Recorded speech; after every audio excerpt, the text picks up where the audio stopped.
I'm a debtor both to Greeks and to barbarians, both to wise and to unwise. Romans 1, verse 14. Paul was a debtor. Am I? Are you? Paul was under an obligation. But what kind of obligation was he under? Notice Romans 1, verse 15. Paul says, in this way, as much as is in me, I am ready to preach the gospel to you who are in Rome also. Paul was under the obligation to proclaim the good news of Jesus Christ. And so am I, and so are you. Collectively and individually, it is the responsibility of those who have obeyed the gospel of Jesus Christ to spread it. That's what we're here for. If we obeyed the gospel without any intention of telling another soul about the soul-saving message of Jesus, then what did we know when we obeyed the gospel? You know, it has once been said that the whole duty of the whole church is to preach the whole gospel to the whole world. The preacher who said that then said that's not just about all of it, that's it. It's the whole duty of the whole church to preach the whole gospel to the whole world. And if you and I are not spreading the soul-saving message of Jesus Christ, then who is? Shall we leave it up to our religious friends? Perhaps religious friends that are spreading a lot of error? Sometimes you and I both see a lot of religious friends going from door to door, house to house. They're trying to imitate what you see in the New Testament. Acts chapter 5, verse 42. Daily in the temple and in every house, they cease not to teach and to preach Jesus Christ. They've taken that to heart. Have we? It's interesting as well. When Paul uses this word ready, some of your translations will use the word eager. It's a Greek word, it's prothumos, and it means enthusiastically willing. Paul was enthusiastic in his mission to teach and to preach the message of Jesus Christ. Am I enthusiastic? Are you enthusiastic?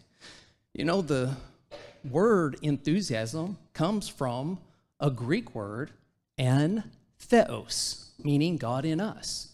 And it's been said that when God gets inside us through his word, God can do more with us in 5 minutes than we can do for ourselves in 5 years.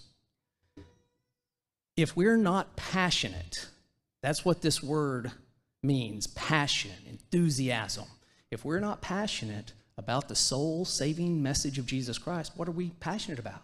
Maybe our jobs, maybe our children, our grandchildren, maybe about a new vehicle you bought. What are we passionate about? The gospel of Jesus Christ is the only thing that can save souls. Notice Romans 1, verse 16. Paul says, "For I am not ashamed of the gospel of Christ, for it is the power of God to salvation to everyone who believes, to the Jew first, and also to the Greek." And then he says in Romans 1:17, "For in it," in the gospel, "the righteousness of God is revealed out of faith into faith. As it is written, the righteous shall live by faith." So, Paul says in verses 14, 15, and 16, he says, I'm a debtor to preach it. Verse 15, I'm ready to preach it. And then in verse 16, I am not ashamed of the gospel of Christ. And then he says in verse 17 that it is in fact the gospel that reveals God's righteousness.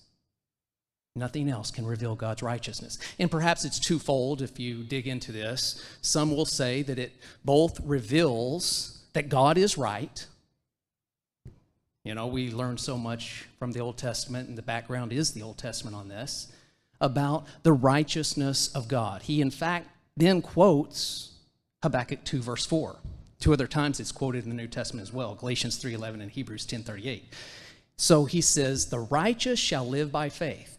Just as then, in Habakkuk's time, those who were faithful, loyal to God, would live, so similarly today, those who are faithful and loyal to God will live spiritually and eternally with him. After all, Jesus said, John 17, verse 3, this is eternal life, that they may know you, the only true God, and Jesus Christ, whom you've sent. So having eternal life is both a present and a future possession. Having the highest quality and the best life now and the best life to come in hope of eternal life, which God, who cannot lie, promised before time began. Titus 1, verse 2.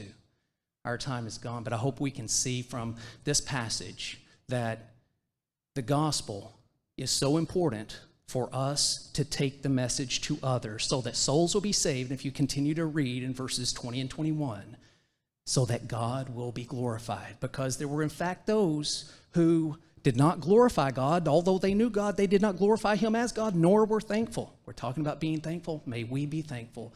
And in that process, show our gratitude and thankfulness in taking the gospel to others so that souls will be saved and that God will be glorified. To him be the glory. If we can help you in any of your spiritual needs, would you come as we stand, as we sing?